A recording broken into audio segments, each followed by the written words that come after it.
Sinagot ng Armed Forces of the Philippines ang muling pag-alma ng China kaugnay sa pananatili ng Typhoon missile system sa Pilipinas. Samantala, plano naman ng sandatahang lakas na isama ang marami pang bansa sa pagdaraos ng mga multilateral maritime cooperative activity.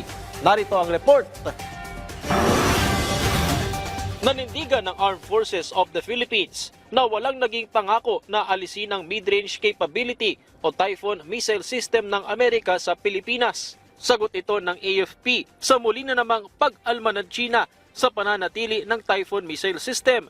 Hindi rin daw nila hayaan ang mga bagay na may banta sa kanilang seguridad. Una nang hinamon ng Pangulo ang China na itigil ang mga ginagawang pangahara sa West Philippine Sea sa kondisyong ibabalik ang Typhoon missile system. Abril lang nakaraang taon pa nasa Pilipinas ang naturang agamitan. Sabi ng AFP, magpapatuloy ang mga pagsasanay gamit ang Typhoon, lalo't isa ito sa mga planong bilhin.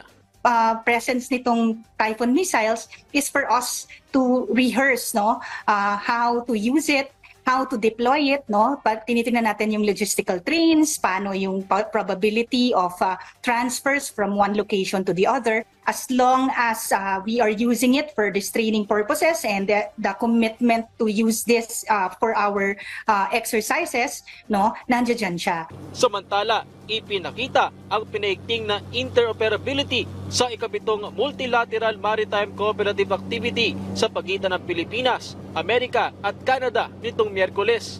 Isinagawa ito sa Northern Luzon Command Joint Operational Area sa bahagi ng West Philippine Sea.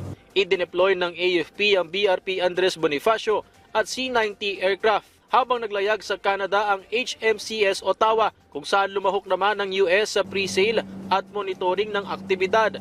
Iba't ibang pagsasanay ang isinagawa sa MMCA, kabilang na ang Anti-Submarine Training Target Exercise. Bagamat na monitor ang 3 barko ng PLA Navy ng China, isang oceanographic surveillance ship at military helicopter, hindi nakaapekto mga ito sa pagsasanay. Nais naman ng AFP na mas marami pang bansa ang lumahok sa mga multilateral maritime cooperative activity.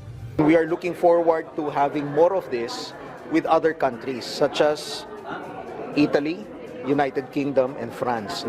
Dati wala tayong mga joint sale with these countries pero unti-unti yung mga ibang bansa katulad ng mga bansa galing sa Europa ay nagkakaroon ng interes dito sa ating bansa.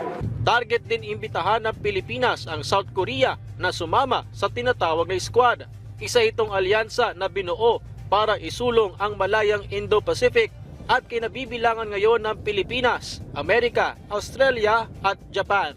Patrick De Jesus para sa Pambansang TV sa Bagong Pilipinas.